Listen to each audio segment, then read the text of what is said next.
মাল্টা চাষ পদ্ধতি, মাল্টার জাতসমূহ, লাভজনক জাত হিসাবে বাড়িফুর জাতের মাল্টা চাষ। প্রিয় দর্শক, আমি একটা মাল্টা ক্ষেতের বা গাছের পাশেই দাঁড়িয়ে রয়েছি, আপনারা দেখতে পাচ্ছেন। এবার দ্বিতীয়বার ফলন এসেছে।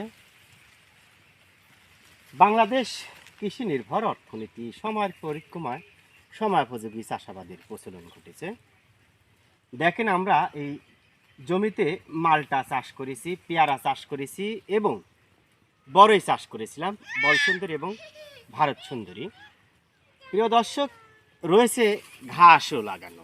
আমরা এখান থেকে বিভিন্ন প্রকারের চাষাবাদ গ্রহণ করতেছি একই সাথে। তো যাই হোক, বাংলাদেশে বিভিন্ন জাতের মাল্টার চাষাবাদ হয়ে থাকে।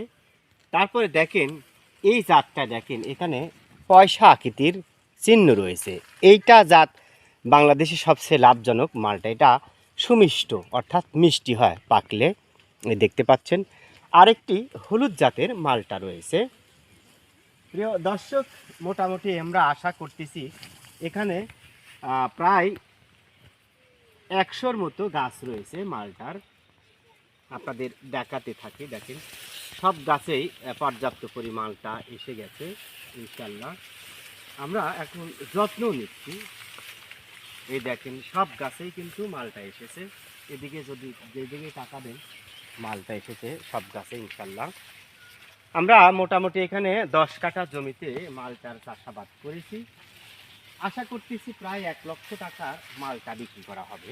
এই দেখেন, প্রচুর পরিমাণে মালটা এসেছে সব গাছেই। দেখেন, এই জাতের মালটাটা কিন্তু ব্যাপক লাভজনক। এই দেখেন, প্রচুর পরিমাণে মালটা কিন্তু ধরেছে ইনশাল্লাহ। এবার আপনারা দেখতে পাচ্ছেন। তো যাই হোক, ভিডিওটি ভালো লাগলে শেয়ার করবেন। ভালো থাকেন, সুস্থ থাকেন।